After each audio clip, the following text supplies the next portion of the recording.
بحجارة. Енді осылардың қағиданың барлығы өткеннен кейін бұл қағидаға сәйкес оқып жаттығу жұмысы бар. Мен сіздерге оны тек қана бір рет, себебі егерде 2-2-ден оқитын болсам, бұл 2 бет видеоның уақыты көбейеді, ал уақыт көбейген сайын кішкене мегабайты да қосылады да көрермендерге кішкене ауыр тиюі мүмкін, әсіресе бұл осы жағдайымызда қазіргі. Сол себепті мен бір реттен оқиын, иншалла. Оны қайталап көріп, міндетті түрде бұлардың барлығын кем дегенде 10-15 рет қайталаңыздар. Бисмилла.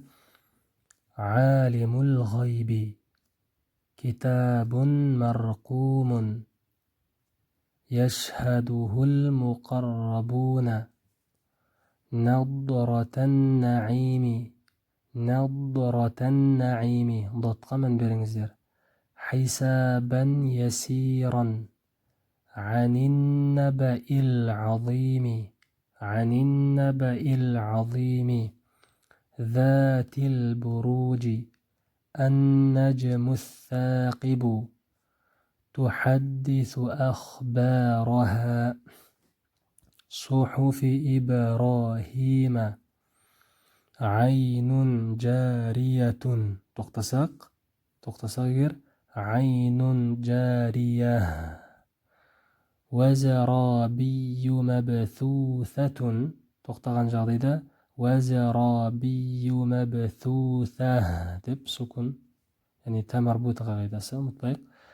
وإلى السماء وإلى الجبال وإلى الأرض وتحبون المال يتذكر الإنسان راضية مرضية. тоқтаған кезде راضية مرضية. ولسانا وشفتين وهديناه النجدين. فك رقبة. тоқтасақ فك رقبة. باسم ربك وصدق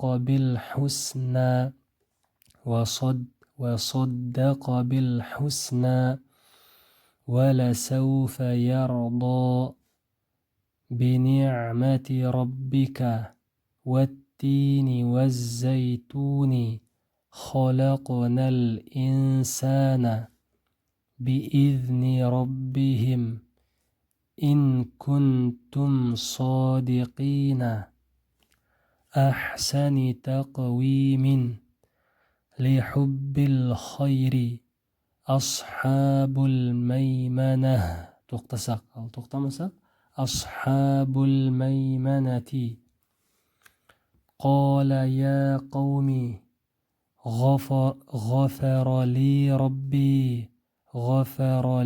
ربي ونفخ في الصور من بين أيديهم يا بني آدم لا إله إلا هو. тоқтаған жағдайда لا إله إلا هو. тоқтамасақ هو الحي القيوم ربنا لا تؤاخذنا ذلك اليوم الحق وذكر اسم ربه. тоқтасақ وذكر اسم ربه. болып кетеді. فليتنافس المتنافسون بأحكم الحاكمين. هو الحي القيوم لا تأخذه سنة ولا نوم ولا يؤوده حفظهما.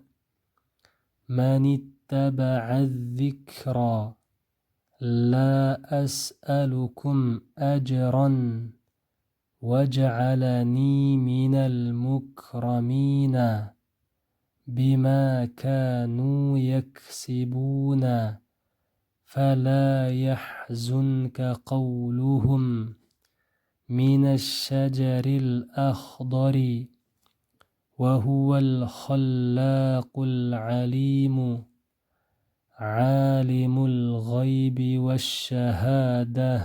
тоқтаған жағдайда осылай оқимыз, тоқтамасақ عالم الغيب والشهادة وهو العزيز الحكيم إن للمتقين مفازا وهو على كل شيء قدير زينا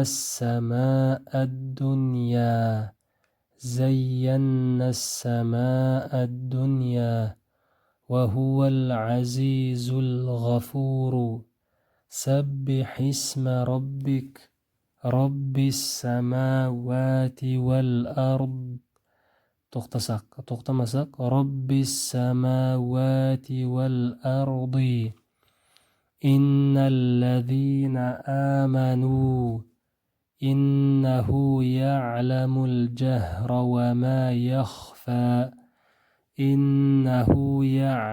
الجهر وما يخفى عن النبأ العظيم قد أفلح من تزكى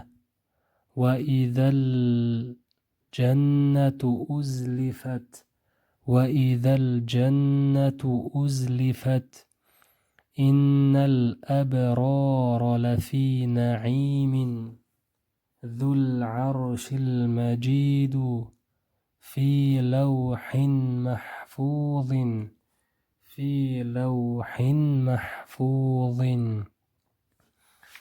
Alhamdulillah, Алла Тағалаға сансыз шүкірлер болсын. Осымен біз тәжвид қағидаларына келіп жеттік. Алла Тағала иншалла әрдайым білімімізді арттырып, ықыласымызды тураласын. Міндетті түрде бұның барлығын қайталап, 10-15 рет қайталап, кейін маған жеке түсінбеген сұрақтарыңыз болса сұраңыздар. Иншалла Алла Тағала енді осы Рамазан айында тәжвидтің қағидаларын оқып, ары қарай Құран оқуымызды нәсіп етсін. Субханакаллаху ва бихамдик, нәшһәду ан ла илаха иллаллах ونشهد أن محمدا عبده ورسوله.